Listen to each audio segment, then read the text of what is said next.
Following that will be Larry Eighmy. Larry. He's chairman of the board of directors of the Sustainable Energy Fund, which, by the way, thank you for hosting us here today and providing the refreshments. Thank you. So the Sustainable Energy Fund is also a 501c3 nonprofit. They assist energy users in overcoming educational, financial, and regulatory barriers to a sustainable energy future. 3 primary tasks they perform. Larry, tell me if this is not correct. Finance clean energy projects. They educate leaders and raise public awareness of sustainable energy. And then they invest in clean energy programs and companies. This places SEF at the forefront of the Inflation Reduction Act, which is one of the topics that I'm going to talk about this evening. My name is Larry Eighmy. I'm chair of the SEF board and have been doing so for 4 or 5 years. I call that my night job. My day job is running an organization called the Stonehouse Group that plays in some of the same field. But they say avocation and your vocation are, and I definitely feel that way. And I definitely feel that there's some chemistry between MAREA and SEF. And I don't know how to perpetuate that, but this is your home also. We know you're at home in Kempton. We know you're at home online. But we also think this could be your home because we all share the same mission. We really do. And it's just so interesting that ratepayers have a great running start with the Act 129 that deposited about $25 million into an account, in which we, the SEF, are the stewards of that fund. And out of that comes our passion and our switch to become more regenerative. And I'm going to give a couple SEF components before I dive into my talk. SEF is the creator and administrator of CPACE. CPACE is a powerful program to do some of what Matt is talking about doing. It is in some counties in Pennsylvania, not all of them, but the county we're in represent more than 3/4 of the people of Pennsylvania. We do not administer for the city of Philadelphia, County, that's authority. But CPACE is a powerful component, not been as powerful as we'd like because the spread between interest rates and CPACE money has gotten closer.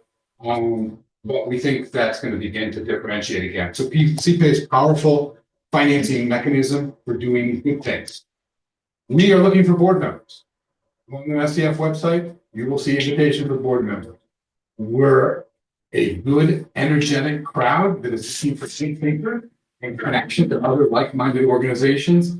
I have enjoyed the night tremendously by working with people like Kelly and John and Scott DeStefan and a staff of about 8 people that work on this whole. So board members, say it now and later.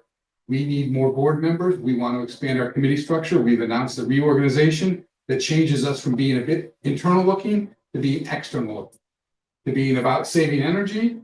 Now, why would you want to take a loan from SEF? You can go get a CPACE loan that might be 10 times scale, right? So the scale here is what's happening. And as so we as an organization are pivoting towards regeneration. That's partly why Matt was man of the year. We are right now, and here's the flyer, looking to give $100,000 to a not-for-profit that would like to have an energy makeover. $100,000 to a not-for-profit that would like to have an energy makeover. They need to be located in the PP&L service territory and own their own buildings. Pretty easy, right? So that process, Kelly's in the middle of it. Again, it's on the website. Competitive process. We're only giving away one. But we've done it before. New Bethany Ministries in Bethlehem. Last time, I don't think it was as large. Parenthetically, that gift comes to us through an alternative compliance payment from the state that uses those failed utility companies' commitments to the alternative compliance payments and give them to all the SEFs, all the funds. Our chunk of it was a tidy $1 million, and $100,000 is going out this way. What's an energy makeover? Energy makeover says we're going to start with an assessment, maybe a little deeper audit, then some retrofits.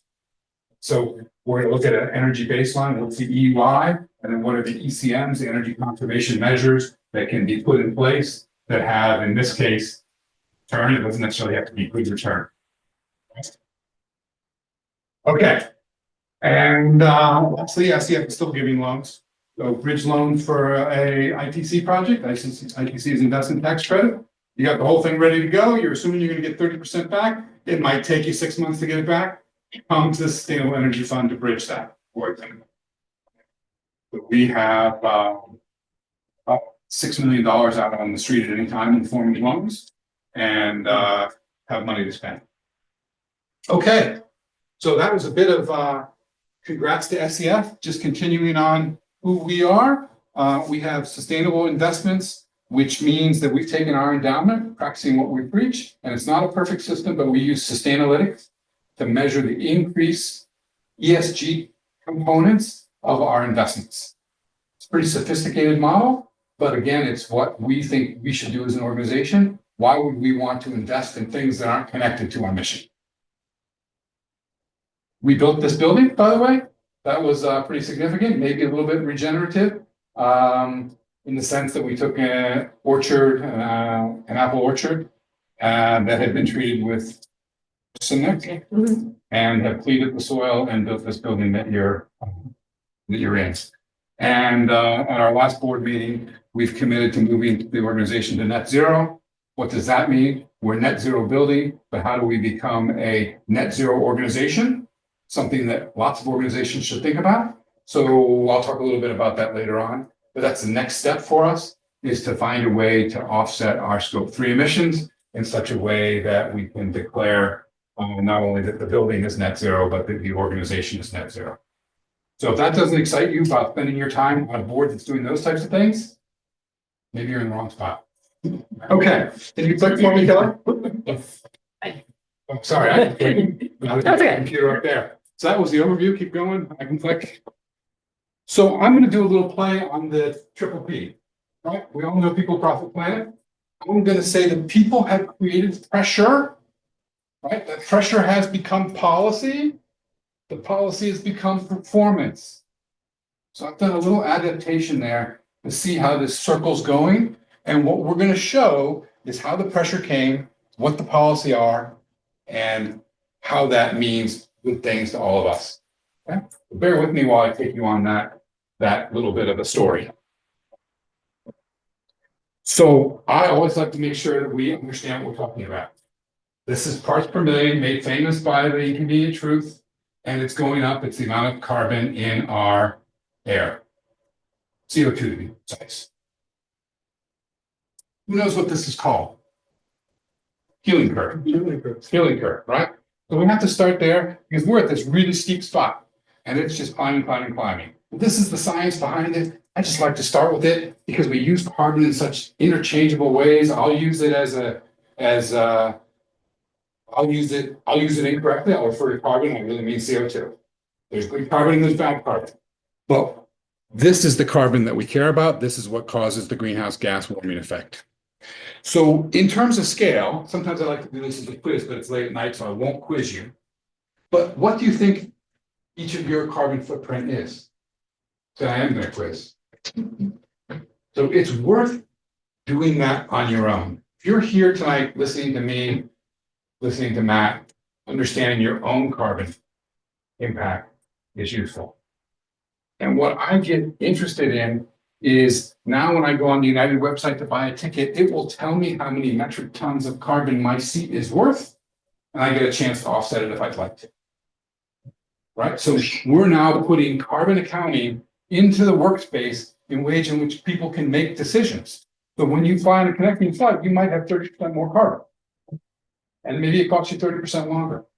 But it becomes that metric for decision-making in ways that institutions are assigning shadow prices of carbon. It becomes a way in which we have societal tax on carbon, an externality that's unpriced. Wow, but it's now priced, right? Talk a little bit about that some more.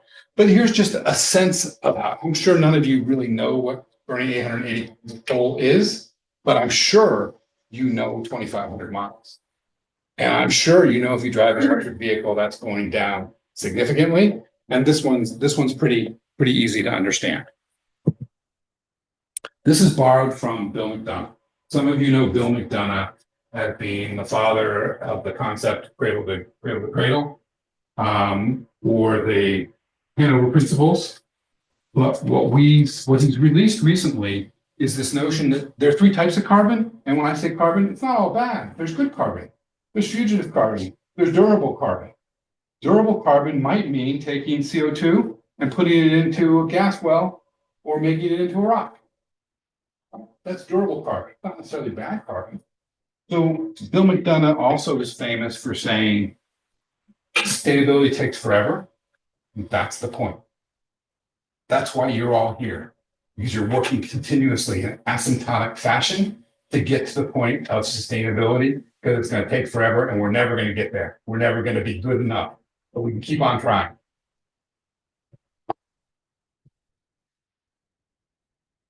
Boy, oh boy, we got it wrong. We got it wrong for so long. And let me explain why we got it wrong and then use the chart to explain why we got it wrong. Why do we drive on parkways and park in driveways? Why do we worry about annual carbon when we should be worried about embodied carbon? Sometimes our thinking just matures over time. Why do we worry about saving energy when we should be making our buildings healthier? So we've got these things that we need to think about, and it's okay to rethink them. And this is coming out of the AIA, the AIA 2030 program. And what we're seeing here is that this is all carbon. The yellow bars are the upfront carbon, the embodied carbon that went into the construction of the building. At about 17 years, it crosses over, and the annual carbon becomes about as much as the embodied carbon. But look at this. This shaded line is where we were, and as it shades down, we're getting lower and lower because we've been doing a good job at efficiency.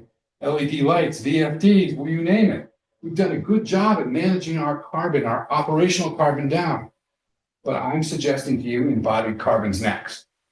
The LVGBU, the Lehigh Valley Green Building United, did a seminar at ATAS 3 weeks ago that talked about embodied carbon as the next design frontier as we begin to think about it. Old is good, right? If you're renovating an old building, your embodied carbon is in your favor. You're building a building like this, and this organization missed it. We have steel and concrete. Two products that have a lot of embodied carbon, right? So our carbon for this building is way up here. Our operational carbon is zero, right? Because we're a net zero energy building. Our operational carbon is zero for this building, but our embodied carbon is now that much bigger because we've done such a good job on one part of the equation. Time for the second part of the equation. Yes, ma'am. I've always in my mind wondered, have you ever seen a graph like that for the embodied carbon and running nuclear plants? Is it huge?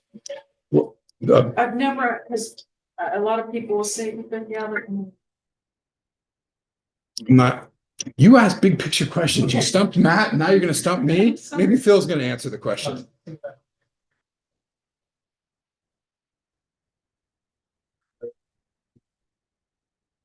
Yeah, it's a slippery slope, and it's interesting.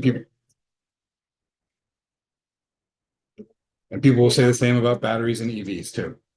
So I do think there's this life cycle component that's important, and the idea that we're studying embodied carbon, and there are a couple of really good websites out there, joint collabs between DOE and the EPA, much like we have Energy Star and Portfolio Manager. The DOE has done a nice job with Carbon Pure, I think is the name of the website.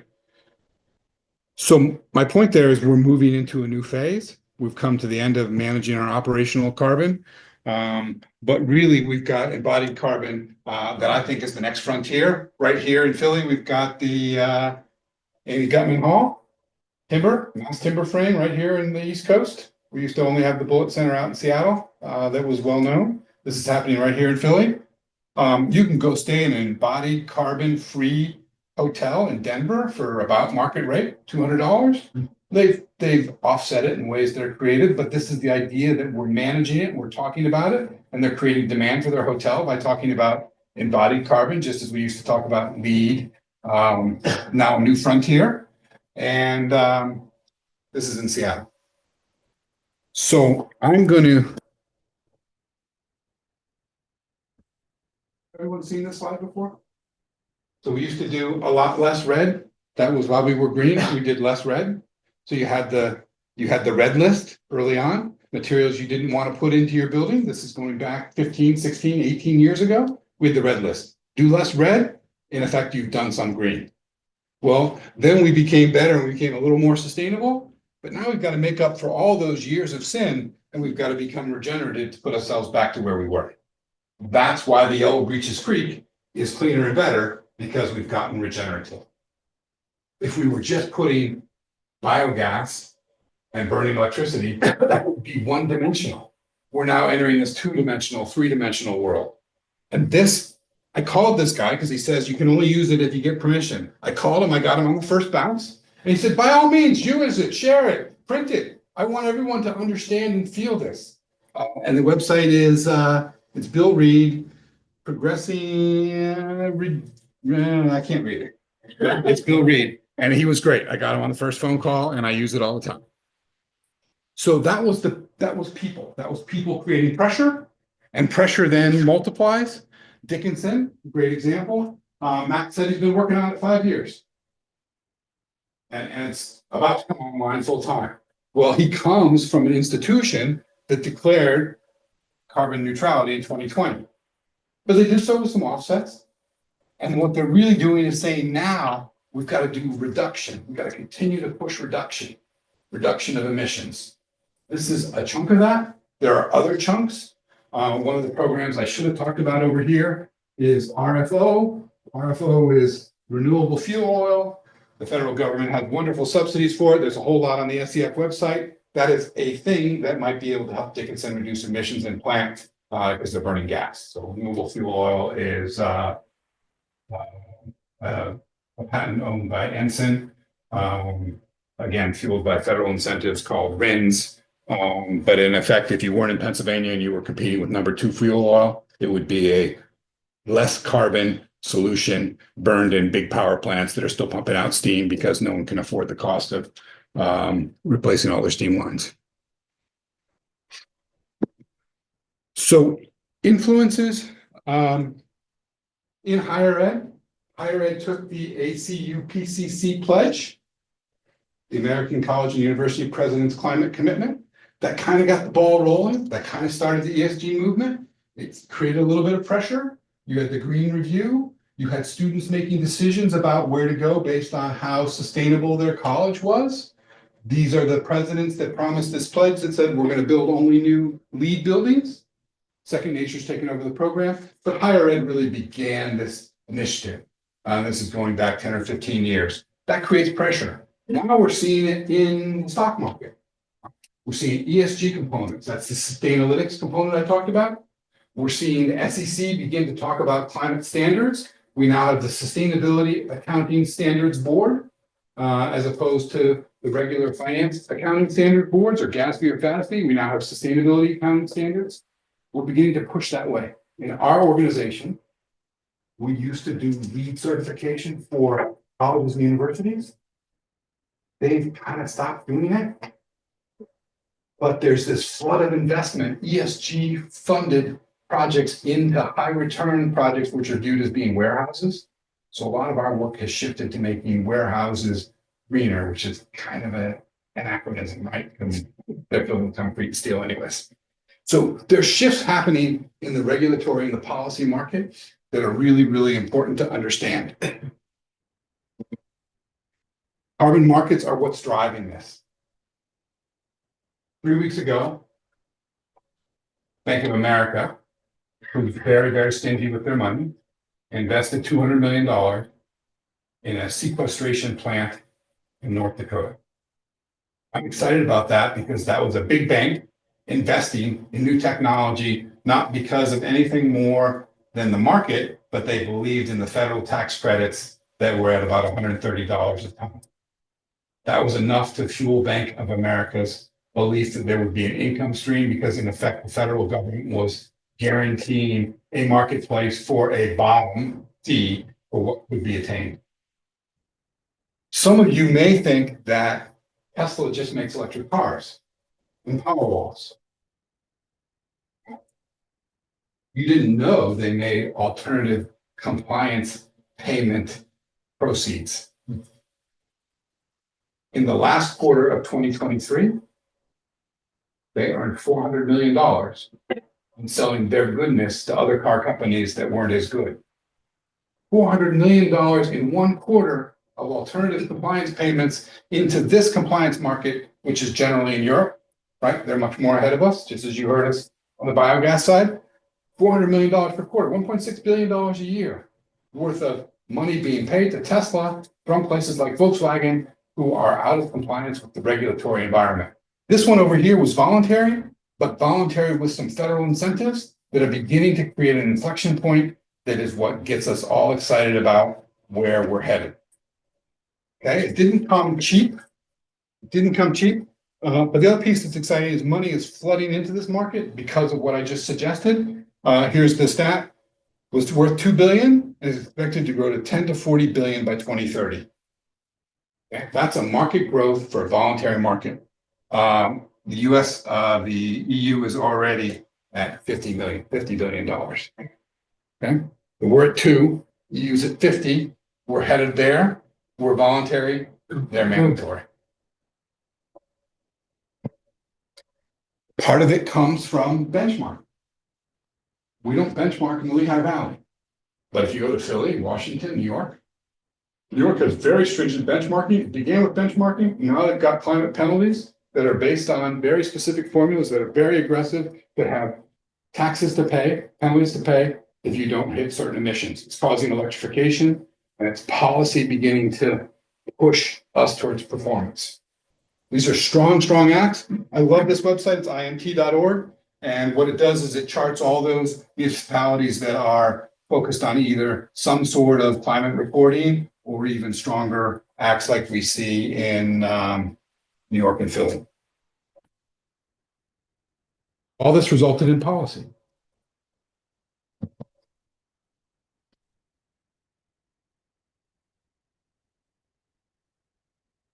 Read the chart. I'm just going to say that the IRA was worth about 5% of gross domestic product. We took 1 year's total economic output, we took 5% of it, and we put it into the IRA. That's a big, big chunk of money. What's happening there is that money is now distributed in tiers, and we all talk about portions of it. We talk about the ITC, I use it all the time. We talk about the IRA, which is the governing act, but we don't talk about the production tax credits. We don't talk about the incentives. We don't talk about the money that the federal government is using to invest in new technology, but there is a boatload of money flowing in. It's called the Inflation Reduction Act. In my mind, it's actually increased inflation in those areas like electric transformers. So with the Inflation Reduction Act, this is bending our curve down. So had we done nothing, we would have been headed this way, and the IRA in effect expands us downward at a higher rate.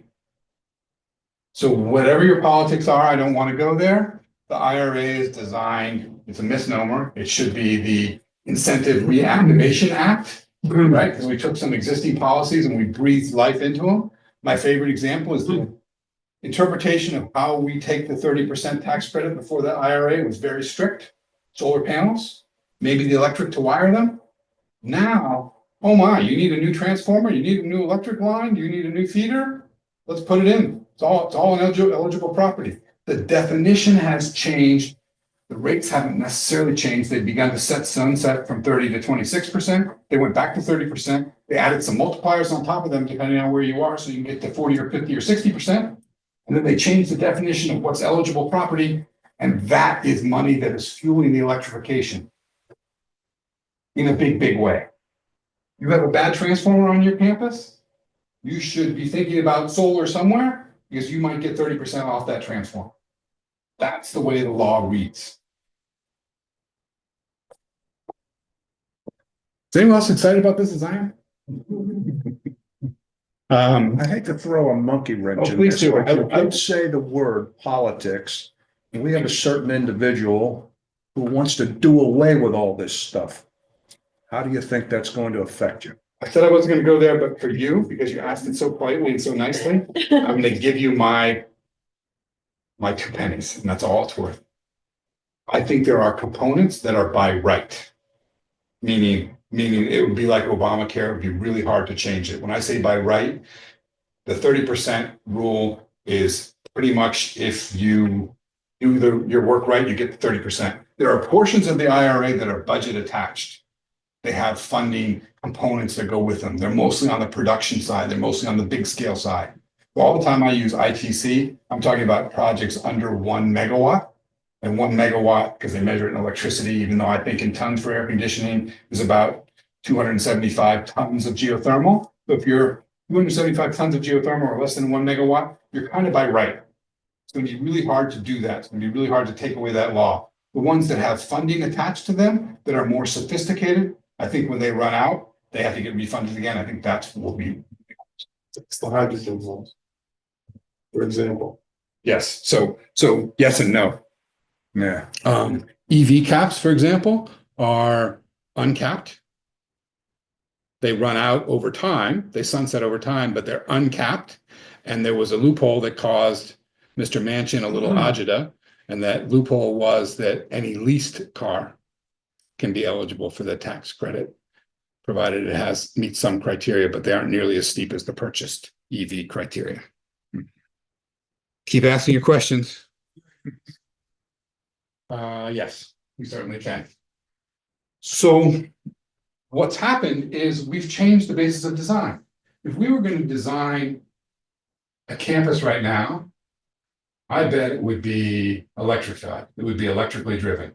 There would be big heat pumps like we have in Europe, and they'd put out hot water or cold water.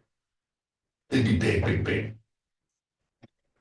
Well, how do we get there? How do we make the change? These incentives are powerful enough that we can think differently about how we build campuses, how we build buildings, right? We can build a better building for less money using the IRA than we can before. And oh, by the way, the IRA changed the provision that said there's a direct pay to any institution. So a not-for-profit can receive money from the federal government even though they pay no taxes. The for-profit organization, if they're running a deficit, isn't going to get any benefit because it's a credit against your taxes. And if you were running a loss, you didn't get your credit. So it changes things in such a powerful way that, and the technology has gotten so much better that it changes the way we think about buildings. It means that a building here in Bethlehem probably should be a VRF system. No incentives on the IRA for a VRF system, but the electrification component is good enough. If you could do geothermal, you'd get the 30% plus 10% bonus if you were using US product. So again, it changes everything, and it begins with understanding the energy and the data. It moves out to understanding the incentives. And then, oh yeah, the way we used to design systems based on energy, that we're now designing based on sustainability and financial impacts, and not so much on the energy itself. Rate structures, incentives, life cycle costs, carbon, right? These are now all components. If your organization has any belief that carbon is important to manage, you're not going to put it in a condensing gas heater, right? Your carbon's going to be 3 times, 4 times as much, even in the Pennsylvania grid. Pennsylvania grid gotten cleaner or dirtier over time? How much cleaner? How much cleaner over the last 10 years? I think it's 7%. 15%. 10 years, I think it's closer to 40, 35%. Oh, well, if you talk about coal retirements. So coal retirement used to be about 38%, and Renewables in Pennsylvania are 7%. and relatively small. It's the nuke that's big, and it's the inverse relationship between coal becoming gas. That's what's happened that's made our grid about 30% cleaner over the last 10 years. So remember, we're in the performance section. We're in the, how did the IRA change this budget?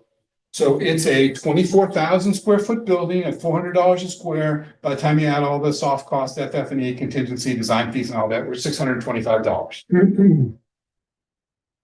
That's in central Pennsylvania. Call that $15 million. And the energy cost is going to be about $48 48,000, so $2 a square foot. Pretty reasonable model in my experience. Now we're gonna go out here and do an IRA project. The cost is gonna go up to 453. The designers are gonna want more money to do more work. So total cost is gonna go up to $701 per square foot. But look what happens over here. We put in good windows, electrochromatic windows. We get a 30% credit for those. Maybe we don't have to put in blinds. We put in geothermal. We get 30 to 40% of the entire HVAC system, not just the wells, but the control systems, the engineering, the piping, the compressors, everything. And we put solar on the roof, because that then allows us to take the ITC on the switchgear that's feeding the new building. All of a sudden, we got $6.5 million at 40% becomes 2.6 million. Take 2.6 million, better building, less money, much lower operating costs. That's what the IRA can do for your building. Very, very powerful.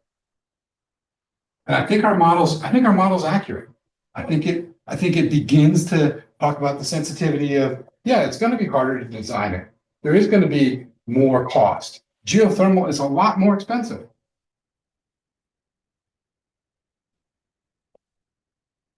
That's what I meant about it changes the way we think about our buildings. This, instead of being condensing gas or rooftop gas-fired package units, is going to be a geothermal system. And the piping and all those things, I'm going to argue, have a longer life cycle. The motors maybe not as much, but package units, package rooftop units in central PA, you're lucky if you get 15 years out of those. So, summary is, people created pressure, pressure created policy, policy created performance shifts, and now we're moving in the right direction. And as long as my theory that answers your question is right, for the scale of buildings that this group is interested in talking about, I think it's here for a while. I think some other stuff will go away. Regardless. Think it's gonna be powerful enough to override him? I'm not going back. I think some of it would depend on the law change. That would require the House, the Senate, and the President to agree to a law, which. But he has the power of a check pen, and that's it. Well, that's what he's talking about the budget. Yeah. So let's come back and have a post-politic conversation. I'd love to be stumped by one of your questions again, by your questions, by any of you, or I'd like to ask you some questions. What am I gonna do in my own house? You can impact that. Last I checked, you were the COO and the CFO of your own house. Most of the stuff I talk about exists on the residential level. There's a really simple website. I've shared this before with you. rewiringamerica.org. You punch in your income, your location, and it will spit out what your savings will be, what your incentive will be. I don't know if I want to answer any biogas questions. Not biogas at all. Yeah, I didn't mention biogas gets 30%, right? it does, thank you. You're welcome. That's the boundary you wanted. 30% of the road, 30% of the shoveler for the manure, 30% of the tank, 30% of the engine, 30% of everything. That helped a lot, yeah. So, and yeah, we're grateful for it. Larry, my question is about a new project. We're looking at building a classroom building on this college farm. And with this perspective, like starting from scratch on a new building, how does one go about like kind of working towards the IRA from the beginning? So you mean that part that I wrote about it changes the whole thinking? Yeah. Well, I should have added, we should use the passive house principles along the way. We should do big insulation. We should solar oriented the right way. We should have really efficient systems. And then we should think about all these other things. Maybe you can run a little sneaky little heat loop off of your CHP and heat it with that. Mm-hmm. We definitely want some solar. But I think it changes everything. Yeah. And then I'd add on top of that, we should be thinking about a really smart building that says, how many of you have a nested home? No nests? Thank you. your nest is really smart, it learns your habits, it turns things on and off, even if you forget to. Our big industrial buildings don't do that. They're not smart. They know when to come on, they're scheduled. But my air handler that serves my office on a hot summer day doesn't turn on at 6 o'clock because it knows that it's going to turn on at 8 and it's going to be much hotter to heat then, much hotter to cool. It doesn't anticipate the weather on the outside and flood the building with fresh air in the morning before it has a compressor to cool it. That's what I mean by smart building. So we should be building smart buildings. And we should be pushing the envelope on control, because the old legacy controllers in my mind are way to a certain way. And we should be thinking about a new architecture for controls, just as we thought about a new architecture for vehicles. They don't have to be ICE anymore. They don't have to be, they can be really simple. And our controls can communicate wirelessly. They don't have to be all hardwired. They are here. So it starts with architect, like somebody that's. Certain architects. Okay. That's what the right I think it starts with me. I have one other question. It's gonna, This is your quota. how do you think nuclear energy will impact all of this? The usage of nuclear energy? So I'm gonna get to your question in a circular way. You got to know me well enough that I'll tell a story and then answer your question. The article in the Wall Street Journal 2 days ago said, in Europe, at certain times of day, you can be paid for using energy. Gotta back up. What do I? What's happening there is that all energy is not the same price at the same time of day. And when the sun is shining in Europe, there's so many renewables that they're paying people to use it. So people are using their cars to run it backwards. They're running their wash machines when there's peak energy available. So all of this says that before we get to nuclear and we get all excited about the grid not having enough capacity, the grid is designed on those peak days, those 5 days a year, called there's an acronym for it. PLC, your PLC days, your peak load contribution days. If you're on a big meter, you're going to get assessed a rate that is how much power you draw on those peak days. We've done a good job on the commercial scale of managing that down. You asked the question back there, can we get, can we bring the engine on when the grid is calling for it? We do that for big spinning reserves. We do that at big commercial buildings. They pay incentives to do that, but the whole sum of our residential needs are really big in aggregate. And when we think about using that, I think we can actually make more power through renewables, that the grid distribution is actually okay. It just depends on where you use it. It's not smart enough, but the capacity is there for those big hot summer days. We've just got to find a way to have everyone on a summer day think a little differently. So in that role, generation nuclear isn't necessarily the answer. More renewables are. There's a wonderful project called a hydro pump station. Anyone heard about this? On the Susquehanna River, just south of York. It will be the equivalent of 5 nuclear plants. They get approval. This is pumped hydro, Yes. pumped hydro, so pump the water back up. Pumping water back up, creating enough instantaneous demand stored in effect as a water battery that's going to be able to power the grid when the sun goes away. This is the type of thing that says we don't necessarily need more carbon emitting sources or zero carbon sources. We need more renewables, and then we need to be very clever with how we manage the grid, and it needs to be smarter for that. Energy storage. Energy storage. Energy storage. In all That's forms. what's really pumped hydro is. All It's energy forms. storage. Yeah, so I don't know the name of that project, but it was, It's on Susquehanna in York. yeah. Kelly, you can help me with that. This was the speaker that was at the ISP. He was the president of NTEC, and this is his volunteer job. I'll add that. Anyone else heard of this? It's interesting. Yeah. Because one of the issues with pumped hydro in the United States is that comments are made that there's not enough geographical locations where it makes sense to do. Maybe, but there are some good locations. Obviously, outside of New York, one in New York. Yeah. Okay, it is your evening. Yes, sir. Yes, Ron. I heard, I think PRO, like, I only heard it once and I wasn't sure, so what, I think it's out in off Oregon, maybe a little of a twist on that. The carbon footprint, and that is, okay, I got my EV, I'm all electrified, whatever, I think I'm all clean with carbon, except that I can now count for merchandise that I purchase. And that there's carbon associated with things that I purchase. Feels like embodied carbon at the retail level. Yeah, that's how I was wondering if it kind of falls into that realm. Yeah, I think it's just diminutive compared to the steel and concrete number, right? So it's like our scope 3 emissions, and if anyone's a student of WRI, we've got our scopes, and they're all supposed to be separate circles, but in effect, there's the space in between that doesn't get picked up by any of the scopes, and this is just small stuff that we'll worry about later. Let's worry about the big stuff now. Project is Cuss Run, York Energy Storage. You're awesome. Thank And you. the two hydroelectric dams in the river, Holtwood and Safe Harbor, are opposed to the project, because they think it will impact their electricity generation. And FERC gets to weigh in on it.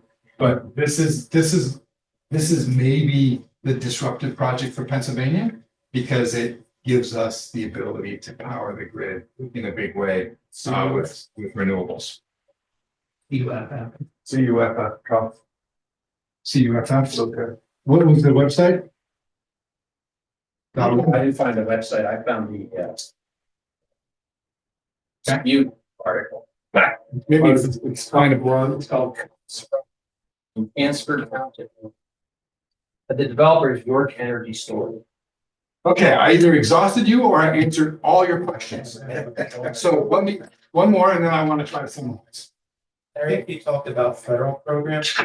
There's a state programs that's still in development for Pennsylvania, is that correct? Maybe you're referring to Reggie?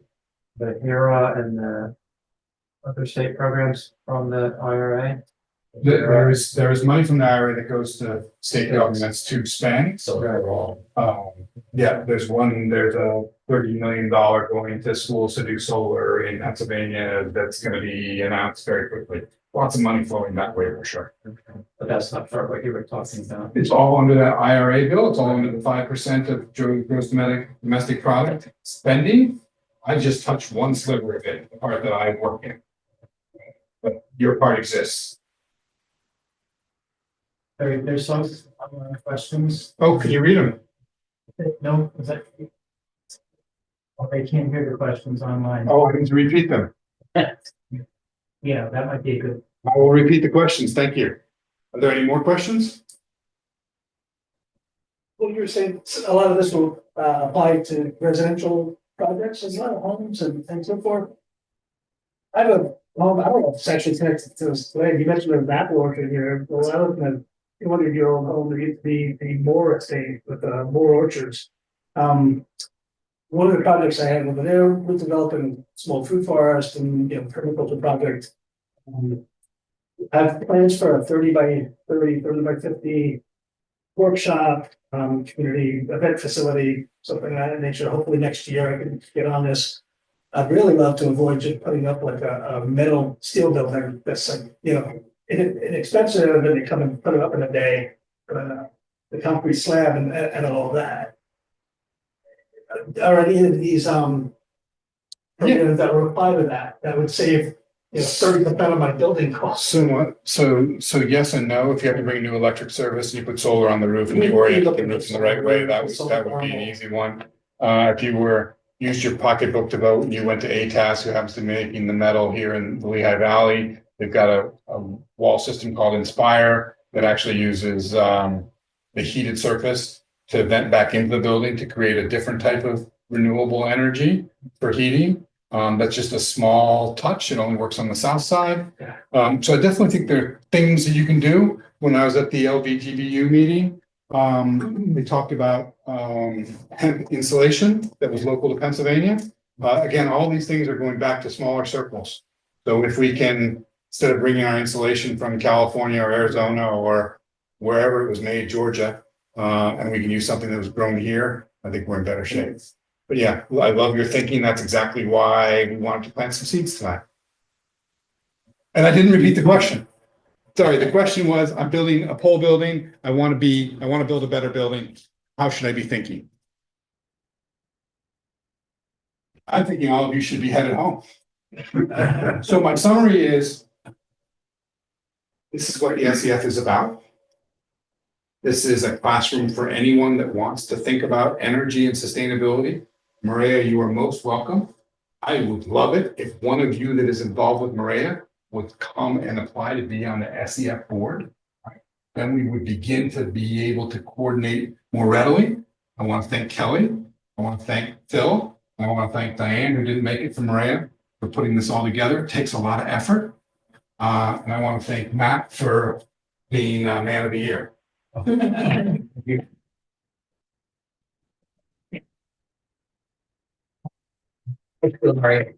you. Thank you. Drive safe.